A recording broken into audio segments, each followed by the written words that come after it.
Sénégal, le lundi 19 janvier 2026, déclaré chômé et payé après le sacre victoire historique des Lions de la Teranga à la CAN 2025. Le Sénégal est en lice. Au lendemain de la victoire historique de Lions de la Teranga à la Coupe d'Afrique des Nations CAN 2025, le président de la République, Bassirou Diomaye Faye, a annoncé une mesure exceptionnelle pour permettre à toute la nation de célébrer ces moments de fierté nationale. Vous imaginez que la joie, elle est indescriptible. Nous sommes passés par toutes les émotions. L'équipe a montré une pugnacité extraordinaire. Je crois que face à cette liesse populaire-là, il faut convenir que la journée de demain est une journée chômée et payée pour que tout le monde puisse fêter jusque tard dans la nuit, en priant que Dieu réserve à tous, préserve tout le monde de tout le mal, et que les gens puissent fêter jusqu'au bout de la nuit et évidemment rentrer se coucher. Pour ce qui est des Lions, nous le réservons un accueil chaleureux. Dans une adresse solennelle diffusée dans la soirée du dimanche 18 janvier 2026, le chef de l'État a déclaré que la journée du lundi 19 janvier 2026 est officiellement chômée et payée sur l'ensemble du territoire national. Cette décision présidentielle intervient quelques heures seulement après le sacre du Sénégal, vainqueur de la CAN 2025, rapporté face au Maroc en finale. Une rencontre mémorable qualifiée de complètement folle, tant par son intensité, son suspense que par l'émotion qu'elle a suscité à travers tout le pays et au-delà. Les Lions de la Teranga ont su faire preuve de courage, de détermination et de mental d'acier pour venir à bout d'une solide équipe marocaine au terme des matchs allaitants qui restera gravé dans l'histoire du football africain. Dans son message à la nation, le président Bassirou Diomaye Faye a salué une victoire qui honore le Sénégal, renforce l'unité nationale et illustre le génie de notre jeunesse.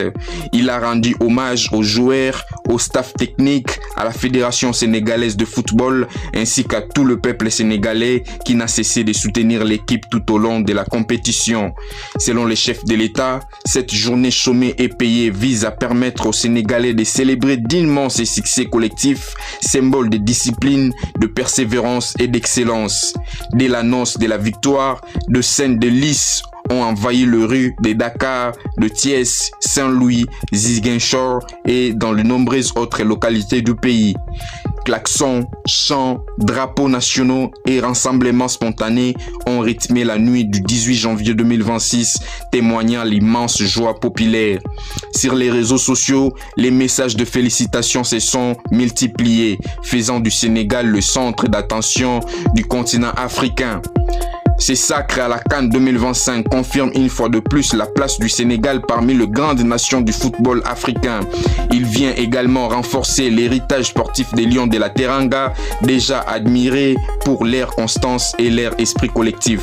À conclusion, en déclarant la journée du lundi 19 janvier 2026 chômée et payée, le président Bassirou Diomaye Faye a posé un acte fort traduisant la reconnaissance de l'État envers une équipe qui a su unir toute la nation.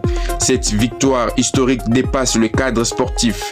Elle incarne l'espoir, la fierté et la capacité du Sénégal à se hisser au sommet par le travail et la solidarité.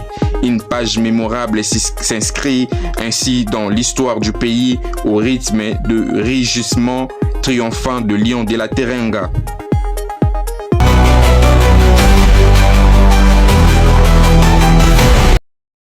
Parlons à présent d'une autre scène qui a marqué la finale CAN 2025 Maroc quand Sadio Mané remobilise le Sénégal dans un moment de très haute tension face au Maroc. La finale de la Coupe d'Afrique des Nations CAN 2025 entre le Sénégal et le Maroc restera longtemps gravée dans le mémoire, tant par son intensité sportive que par les émotions qui l'ont traversée. Au cœur de ces scénarios allaitants, un homme s'est illustré par son leadership et son sang-froid. Sadio Mané, capitaine des Lions de la Teranga, véritable moteur psychologique de son équipe dans le moment le plus critique du match. À la 89e minute, alors que le score était toujours serré, l'arbitre a accordé un penalty en faveur du Maroc, une décision qui a immédiatement suscité une vive contestation du côté sénégalais. Joueurs et membres du staff ont exprimé leur incompréhension, estimant que la faute signalée était discutable. La tension est alors montée d'un clan sur la pelouse avec un risque réel de désorganisation mentale pour les Lions. C'est dans ce contexte explosif que Sadio Mané a pris ses responsabilités. Voyant ses coéquipiers gagner en nervosité, le capitaine sénégalais les a rassemblés et fait revenir tous les groupes au centre de la pelouse. Il demande à tout le monde de revenir, ça c'est un geste formidable de Sadio Mané. C'est joueur pour une seconde. Prenons l'homme en considération, tout ce qu'il fait déjà. D'accepter et de dire que ça ne sert à rien.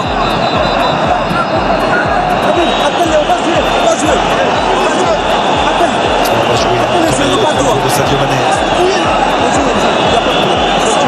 Il n'y a pas de problème. Par ses paroles fermes et ses gestes rassurants, il a appelé au calme et la concentration et à la discipline, rappelant à chacun l'enjeu et l'importance de rester unis jusqu'au bout. Une scène forte symbolisant toute l'expérience et le charisme du leader sénégalais. Le penalty marocain a finalement été manqué, provoquant un immense soulagement dans les cas sénégalais et une explosion de joie dans le tribune acquise aux Lions. Mais Lyon de se contenter de ses répits, le Sénégal est revenu sur la pelouse avec une détermination renouvelée. Dès la première minute de prolongation, les Sénégalais ont frappé fort en inscrivant un but décisif, fruit d'un collectif solidaire et d'un mental d'acier.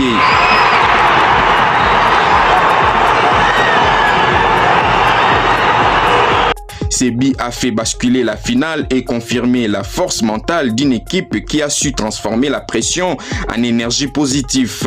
L'attitude de Sadio Mané entre calme, autorité et exemplarité a été saluée par les observateurs comme l'un des tournants majeurs de la rencontre.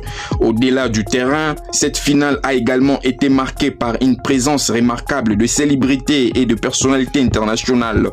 La légende du hip-hop Akon, fier de ses racines africaines, était présente dans le tribune, tout comme le président rwandais Paul Kagame, venu assister à cet événement continental majeur.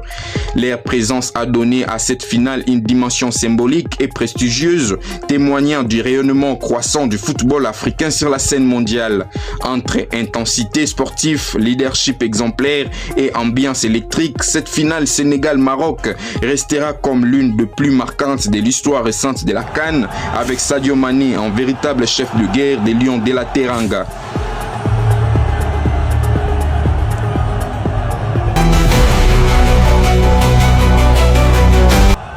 Après la victoire du Sénégal en finale de CAN 2025, les supporters sénégalais se disent fiers de leur équipe. Les Lions de la Teranga peuvent crier Sénégal REC alors qu'ils décrochent leur deuxième étoile face au Maroc au terme des matchs tendus. On est très contents, très fiers. C'était un match très dur. 120 minutes, bravo à l'équipe marocaine qui nous a vraiment mis, je pourrais dire, les bâtons dans les roues, mais vraiment on est très fiers de cette équipe du Sénégal. C'est la fierté, le soulagement pour tout un peuple. Donc on savait qu'on a une équipe qui peut faire la différence et ils l'ont fait et puis merci beaucoup. C'est l'essentiel. Les Marocains aussi ils ont bien joué. Comme c'est nos frères, donc on a bien géré le match. Il y a l'intelligence des autres Sénégalais, donc félicitations à nous. Le match était incroyable. Je n'ai jamais assisté à un match comme ça. Donc tout a été parfait. On l'avait joué, je sais qu'il y avait des tensions, mais tout c'est l'Afrique quoi. Donc Maroc, Sénégal, ce sont deux pays frères. Donc tout reste en Afrique. Très content. Oui, deuxième fois champion d'Afrique. Comme je le disais avant d'arriver ici, deuxième étoile, V de la victoire. Yes, Sénégal REC. Super content pour le deuxième étoile. D'abord, on salue tout le peuple sénégalais. On salue notre président qui a tout fait, qui a fait beaucoup d'efforts pour convier Sky. Forum économique mondial 2026. Le président Félix Tshisekedi est arrivé à Davos. Le président de la République démocratique du Congo, Félix Antoine Tshisekedi, est arrivé ce lundi à Davos, en Suisse, pour prendre part à la 55e édition du Forum économique mondial. Un rendez-vous annuel majeur qui réunit chefs d'État, dirigeants d'entreprises, investisseurs, experts économiques et partenaires internationaux autour des grands enjeux mondiaux. La participation du chef de l'État congolais à ces forums stratégiques s'inscrit dans une dynamique de diplomatie économique active visant à renforcer la visibilité de la RDC sur la scène internationale et à attirer de nouveaux investissements dans des secteurs clés de son économie. Les forums de Davos 2026 se tient dans un contexte mondial marqué par le défi lié à la transition énergétique, à la croissance inclusive, à la sécurité mondiale et au développement durable. Au cœur de l'agenda du président Tshisekedi figurent plusieurs rencontres bilatérales de haut niveau avec le dirigeant politique, des responsables d'institutions financières internationales ainsi que de chefs d'entreprises multinationales. Ces échanges visent notamment à promouvoir les opportunités d'investissement en RDC, en particulier dans des domaines de mines stratégiques, des énergies renouvelables, des infrastructures, de l'agriculture et du numérique. La RDC, qui détient une part importante des ressources minières mondiales essentielles à la transition énergétique, notamment le cobalt, les cuivres, les lithium, attend jouer un rôle central dans la construction d'une économie mondiale plus verte et plus durable. À Davos, le président Tshisekedi met en avant la volonté de son pays de transformer localement ses ressources, de créer de la valeur ajoutée sur les territoires nationaux et de favoriser un développement bénéfique pour les populations congolaises. Par ailleurs, le chef de l'État devrait intervenir lors de panels consacrés à la transition énergétique juste, à la sécurité de chaînes d'approvisionnement et au financement du développement en Afrique. Il a porté la voix de la RDC et de l'Afrique, plaidant pour de partenariats équilibrés, un accès plutôt équitable aux financements internationaux et une meilleure prise en compte des réalités de pays en développement. La présence du président Tshisekedi à Davos constitue également une occasion de renforcer l'image de stabilité des réformes que le gouvernement congolais souhaite projeter à l'international. Depuis plusieurs années, les autorités congolaises multiplient les initiatives pour améliorer les climats des affaires, lutter contre la corruption et moderniser plutôt les institutions économiques.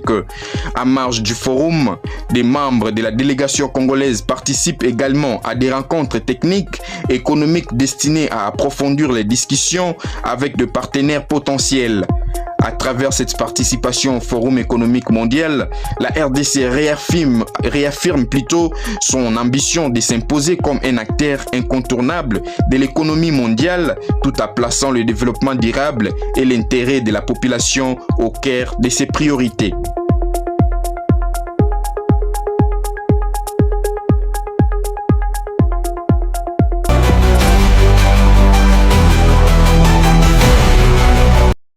Le FARDC et les Wazalendo entrent dans la ville d'Uvira après le retrait des M23 AFC.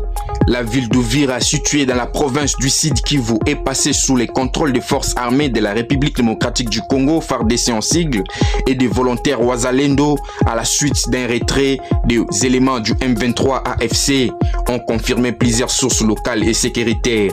Cette entrée marque une étape importante dans l'évolution de la situation sécuritaire dans l'est de la RDC, longtemps en proie à l'instabilité. Selon les autorités locales, les troupes loyalistes sont entrées dans la ville d'Uvira sans affrontement majeur après que les combattants du M23 AFC ont quitté leur position. Des images et témoignages relayés sur place montrent des soldats de FARDC et de Wazalendo déployés dans plusieurs quartiers stratégiques, notamment de principaux axes routiers, bâtiments administratifs et points sensibles de la ville. Cette avancée est perçue par la population comme un soulagement après de semaines de tensions, d'incertitudes et de peur.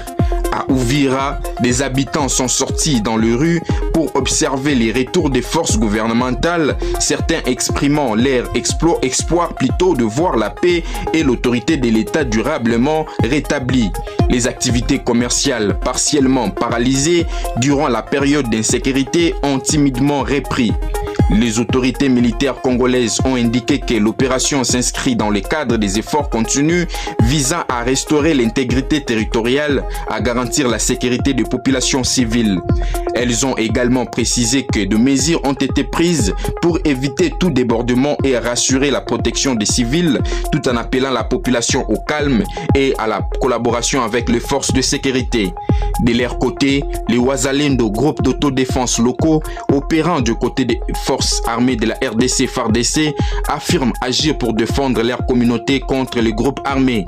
Leur présence aux côtés de l'armée régulière à Uvira illustre la coopération actuelle sur le terrain, même si les autorités rappellent que l'encadrement et la coordination restent sous la responsabilité des forces armées nationales. Les retraits des M23 AFC d'Uvira intervient dans un contexte régional et diplomatique marqué par des appels à la désescalade plutôt et à la recherche des solutions politiques durables.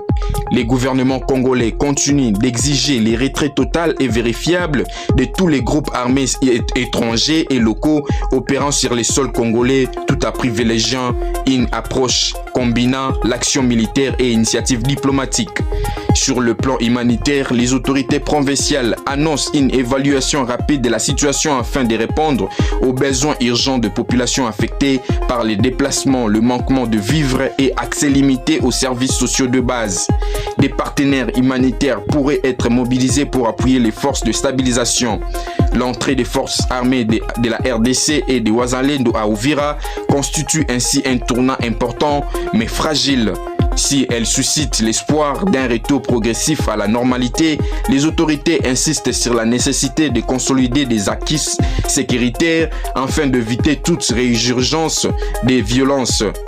Pour les habitants d'Uvira, l'enjeu majeur demeure le rétablissement durable de paix et de l'autorité de l'État dans cette partie stratégique du Sud Kivu.